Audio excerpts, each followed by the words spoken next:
Ettemõte. Tere kõigile Ettemõtte kuulajatele, Taavi Kotka, Henrik Roonemaa tervitavad teid meie stuudios ja mina tervitan siis Taavit, tere Taavi. No tšau. Meie tänane külaline kannab nime Ott Madis Osolit, tere Ott.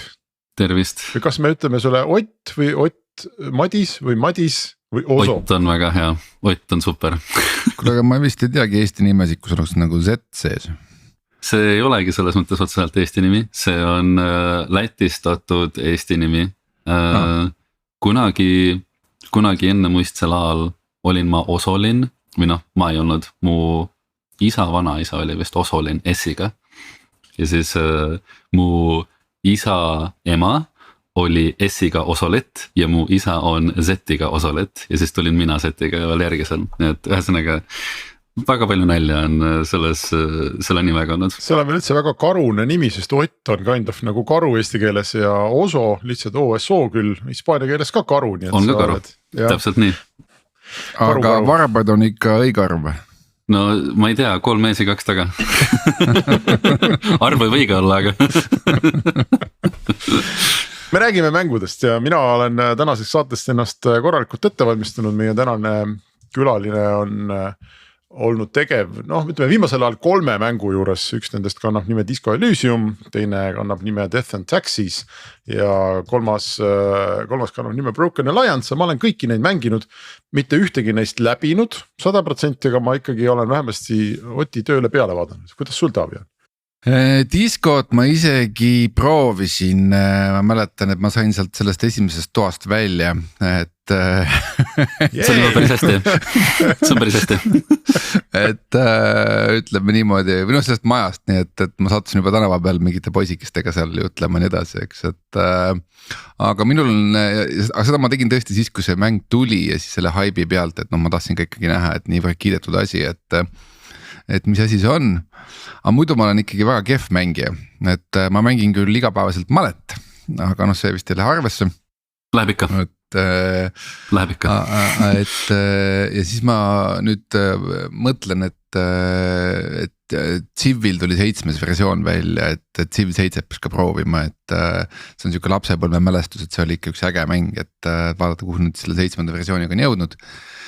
Ja siis me käime oma pisikese pojaga ikkagi Pokemone püüdmas aeg-ajalt, et see ongi nüüd ütleme, minu mängud ongi nüüd loetud üles kõik. Siis me oleme ikkagi kvalifitseeritud seda saadet tegema, aga me ei räägi, ega eesmärk ei olnud rääkida mängudest niivõrd kui mängudest, aga meil on Ettemõtte saade, me proovime siin Eestit suuremaks teha on ju.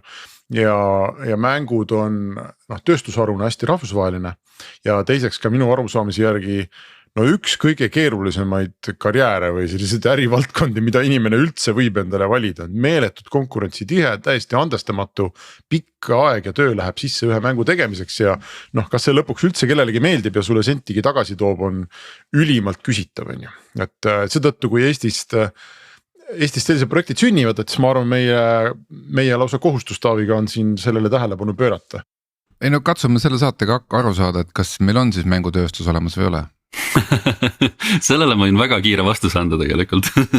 Jah on küll. Ma mõtlesin, et ei. Me oleme nagu sellises kohas juba, kus meie puhul saab tõesti öelda, et meil on Eestis oma enda mängutööstus. Meil on juba ütleme niiviisi, et tugevad 15 aastat mingisugune selline aktiivsem tööstus olnud, aga ka 90-ndatel tuli Eestist mänge välja ja tuli päris mitmeid.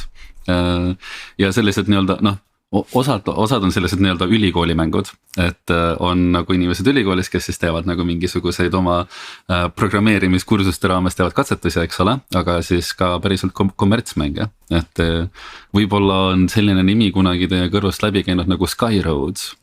Skype. Ja eks ole, ühesõnaga see on kõik seotud oma vahel, on ju, et see oli kunagi täiesti arvestatav kommertshitt. See oli täiesti arvestatav mäng ja sellel on ka, Eestist sai ta oma alguse. Aga kui me paneksime ikka mingi raami, et soomlastel me räägime ikkagi, seal on ikkagi päris unicorni staatuses ettevõtted, eks, et meil vist midagi sellist veel ei ole, et kui me peaksime kokku lugema, et kui me ütleme mängutööstus, et kas meil on seal 50 progejat, 500 progejat või 1000 progejat. Ettemõte. Roonemaa ja Kotka idupodcast. Henrik Roonemaa ja Taavi Kotka räägivad igal kolmapäeval sellest, kuidas Eesti 1000 korda suuremaks teha. Ettemõte